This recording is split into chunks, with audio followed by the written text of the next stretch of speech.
Oh my God, Martin, do my eyes deceive me? Or did I just walk by you a second ago? I thought I had a stalker on my hands. Yeah, I had a feeling it was you that I saw. Wait, you're not really stalking me, are you?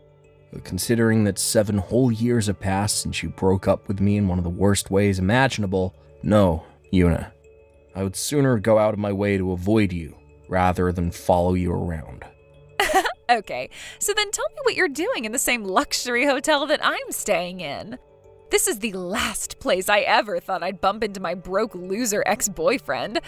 I bet this place costs more a night than you make in a year. Is that what you did? Did you save up all your money for the last 7 years just to blow it all on a 1 in a million chance to run into me here? I wouldn't put that past you. Poor people have done dumber things with their money. I see you're still under the impression I'm a broke loser. Yeah, well, I mean, you are a broke loser, so... Listen, Yuna, I told you all this at the time, but let's refresh your memory. The reason I quit my job at the company I'd been with since graduating was because I wanted to get my own company up and running. Yeah, I totally remember that. What's your point? Let me guess, you thought you were finally ready to make the big launch, but then realized you were way in over your head and fell further and further into soul-crushing debt. Am I right? Don't tell me you already declared bankruptcy. I tried searching online for your company's name a while back, and you know what came up? 0 hits. And that's what you are, a zero, a broke loser, like I said. I'm not really sure what you're talking about. My company is the top result when you search for the name. Oh, right. Sure. Well, I hate to break it to you, but I definitely did search for your stupid company's name, and it definitely returned 0 results. So unfortunately, I see through your pathetic lie. And like I said, every single search engine I know of returns my company's homepage as the top result when you search for the name. What site are you using anyway? You sure you're spelling it right? But enough about you. Let's talk about me. Guess what? Last month, I got married to a super rich, high-powered businessman. We're gonna have a ceremony in my husband's hometown, and we came out here to do some planning with his parents. And we thought that since we were coming all the way out here, we might as well stay at the biggest, most luxurious, most expensive hotel in the city. It feels so great to be treated like the princess I am. He's totally different from a certain broke loser ex-boyfriend of mine. I won't name names, though. What a day. I get called out here by a client for a meeting, and no sooner do I get to the hotel than I run into my legendarily narcissistic, veritable comic book villain of an ex-girlfriend in the lobby. I just can't catch a break. I knew it. You're not staying on your own dime. You could never afford a place like this. The CEO of a firm that's one of my biggest clients invited me to come out here for a private gathering. We work together a lot, so we've kind of developed a relationship in our off time as well. A CEO, you say? Sure. I bet it's some failure running a bankrupt company that's just trying to save face by putting you up in a sweet hotel. Careful about ordering too much room service. You might just spend the company's last dime. Losers always stick together, don't they? And here we go again. What's the matter? Did I strike a nerve? Everything I say, no matter what I say, you always find some way to twist it into an insult. Well, I'll give you credit for creativity, though. But just like 7 years ago, your insults are so hilariously far off the mark that I can't even bring myself to get angry at you. It's just kind of boring and sad. I don't want to hear anything about boring or sad from the likes of you. In any case, you're a married woman now. If you get caught talking with your ex-boyfriend, your husband might think something untoward about you. Or worse, about me.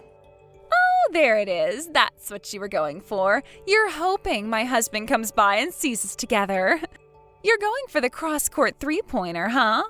Make my husband jealous and angry at me, get us to break up, and then you swoop in like a knight in shining armor to pick me up from my sadness. God, you're lame. Boy, you wasted no time in proving me right. once again. 10 out of 10 for creativity. Bravo. Using sarcasm to hide your depression? Lame! For the record, I have a girlfriend, and I'm thinking about proposing to her soon. What?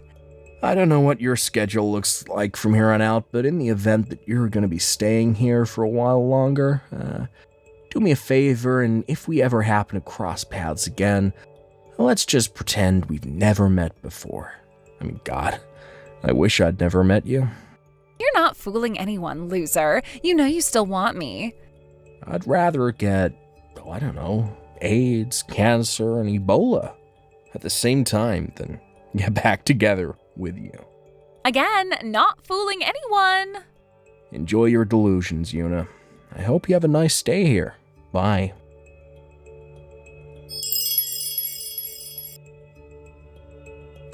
Hey there, Martin. You alright? Huh? Oh, Isaac, it's you. What's up?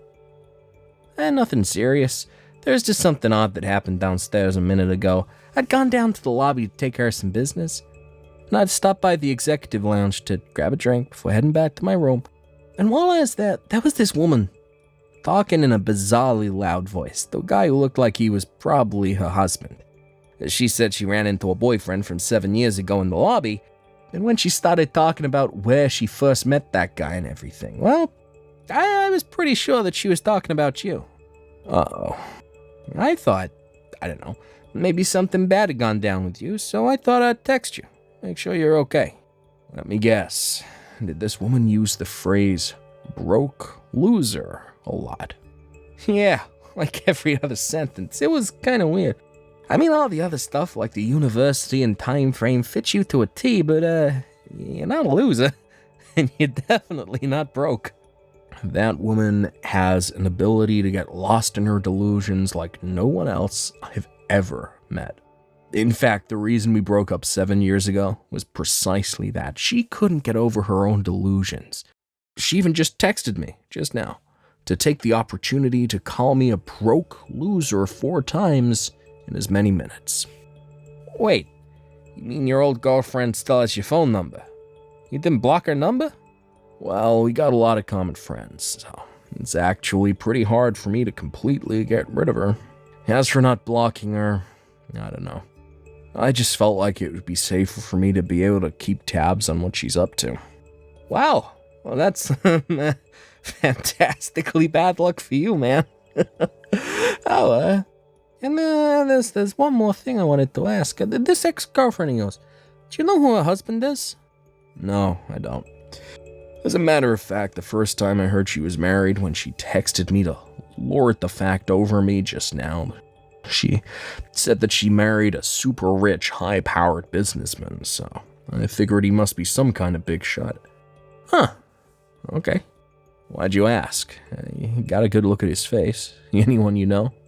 Yeah, actually. It's probably been about 3 years or so since I've seen him, but I've definitely met him before.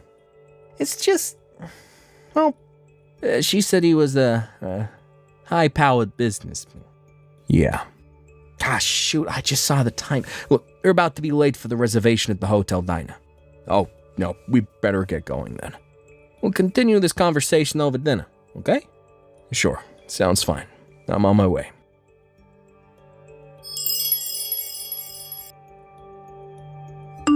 Hey there, Martin. What you up to right now?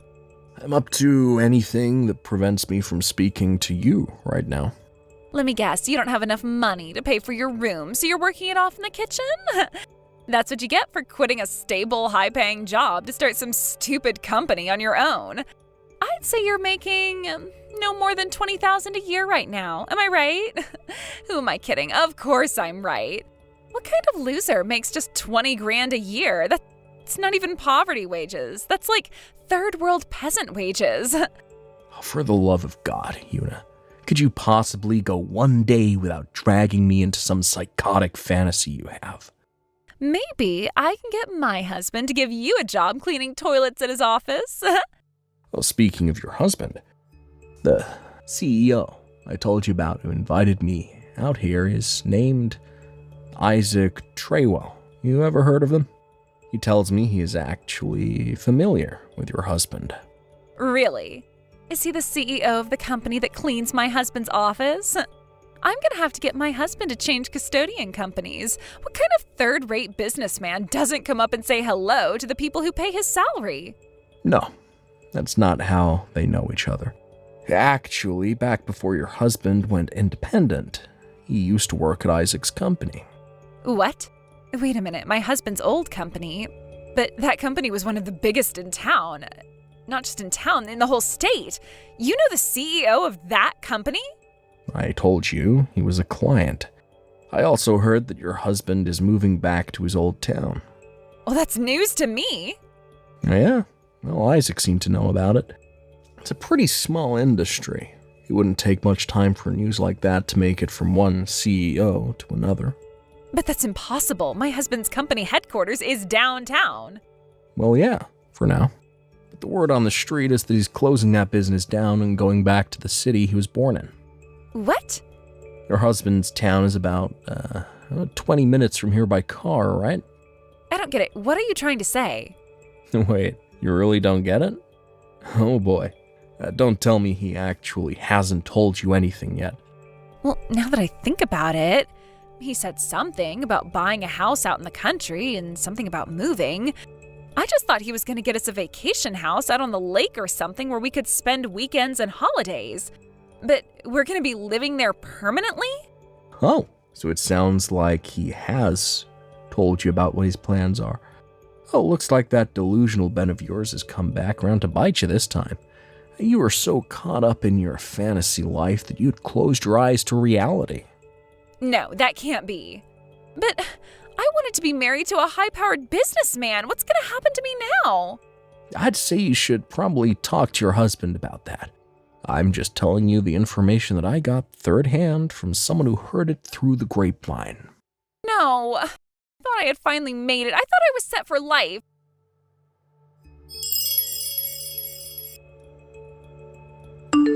Okay, that's it. I'm divorced now. So we can get married anytime, Martin. Huh? After we ran into each other at the hotel, I did a little more digging into you. Turns out you were right. I wasn't spelling your company's name right. Don't know how I managed to get it that wrong, but whatever. That explains why I wasn't getting any hits when I searched for it online. Anyway, when I typed it in correctly, I couldn't believe it. Your company is the biggest in your industry. That's incredible.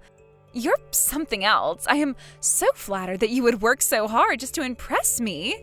Huh? The problem is that I can't seem to find your current address. I've got the marriage certificate application all filled out except for that. So you can sign it after you give me a shipping address where I can send all my stuff to. Marriage certificate. Shipping address. That's right. As of today, we're moving in together. So what's your address? Una, I told you this back at the hotel. I'm seeing someone. We're pretty serious. What? We've been living together for 6 months now. In other words, I don't want you coming anywhere near my house. Oh, but come on now. You know that I'm way more of a woman than her, whoever she is. Well, for one, she doesn't fly off into bizarre delusions on a daily basis. And that alone puts her well ahead of you. Martin, you can't trust her. I know her type. All she's after is your wealth and status. She just wants to be married to a super rich, high-powered businessman. Boy, that phrase sounds really familiar. Right? She's a total psychopath. I can tell. Oh yeah? Well, she makes more money than me, though. She does? Remember the CEO I told you about before? Isaac? She's his younger sister. No way. Not only does she have a seat on the board at Isaac's company, but she's also a real estate investor on the side. Well, compared to her, I'm basically like the nighttime janitor at a convenience store. Wait, seriously? To be perfectly honest with you, I would never, ever be interested in a woman like you, whose only goal in life is to be the bimbo trophy wife of any rich businessman who will take him. No, for me, I prefer a working woman who is intelligent, witty, hardworking, and independent, like, my girlfriend. I could never share the rest of my life with anyone but her. She has everything I want. I love her, But more importantly, I respect her, and not just as my girlfriend or as a woman, but as a fellow businessman. Okay, well, in that case, do you think you could introduce me to your friend, Isaac? That's a joke, right? Nope. From what you're saying, it sounds like he's a pretty stand-up guy. He's totally my type. So can you give me his number? Isaac is married. Oh no, really? Yeah, and I've never met anyone who is more devoted to his wife than he is. He also has 2 kids, one in middle school and the other in elementary school. Sorry to say, but you're not going to have any luck with him. Damn it. Isn't there anyone else you can introduce me to? You have to know a bunch of CEOs. One of them has to be single, or at least open-minded. Not a chance. Please. No. Well, okay. That does it. That's all I can take from you. I'm never speaking to you again. Goodbye. Martin, don't go. Martin, answer the phone, please.